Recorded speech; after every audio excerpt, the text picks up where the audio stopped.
This video will teach you everything you need to know to be a platoon level radio telephone operator, specifically for mounted operations. I won't go over how to set up a radio in this video just because there are so many good videos on this already and I want to cover topics that are not available. So check the links in the description and watch those first, and then come back to build on top of that knowledge.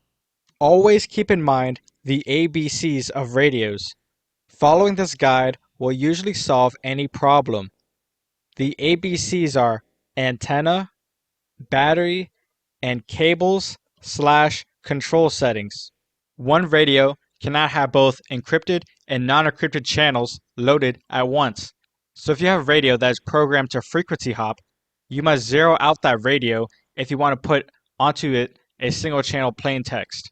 When you're working on a vehicle, most likely it will have two radios, one for encrypted and one for plain. Usually, there will be a standard operating procedure to which one will be free cop, but really, you want the free cop radio plugged into where it will have the best connection. So if one port has a problem where it will make the radios lose its fill, switch radios places so that the single channel will be on the one losing fill and it can be reloaded easily.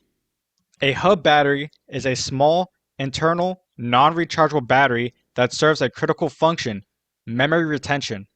In short, the hub battery is a tiny, essential backup power source that keeps the radio's fill intact when the main power is gone. It will take two AA's and one battery called a 123. These are so important that you should try to obtain them before any operation.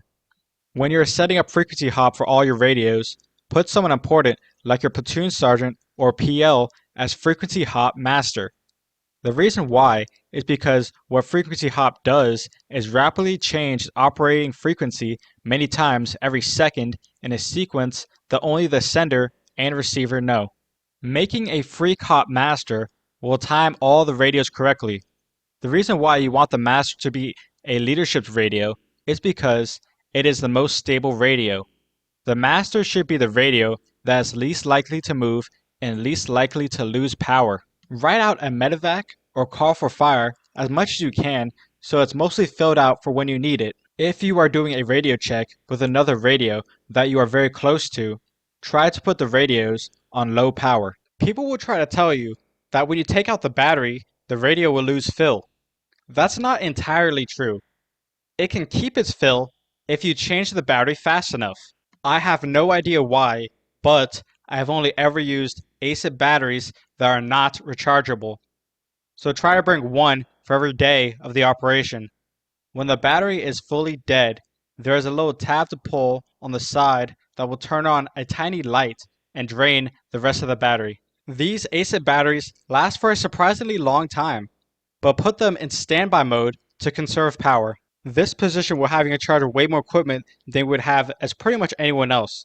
So write down all the gear you currently have so you can check off on all your stuff at any time. Bring along a duffel bag and store it in your vehicle exclusively for your gear so you can have it all in one place. If you do not have a headset, then put the Dogbone hand mic into the strap of your helmet to keep it in place.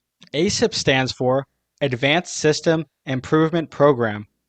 It refers to a specific tactical radio system, the SINGARS, Single Channel, Ground, and Airborne Radio System. MBITR stands for Multi-Band Intra Team Radio. Unlike the ASIP, the battery life for an MBITR is extremely poor, so charge these whenever you get the chance. The MBITR is a small walkie-talkie like radio. How I remember what an MBITR is think of it as a miniature biter because it is so small. Frequency hopping means frequency hopping spread spectrum, or FHSS. The last thing I have to say is this: radios will work when they want to. It's like magic when they do work. If you get one working, do not touch it and leave it alone. And that's how to be a radio operator at the platoon level.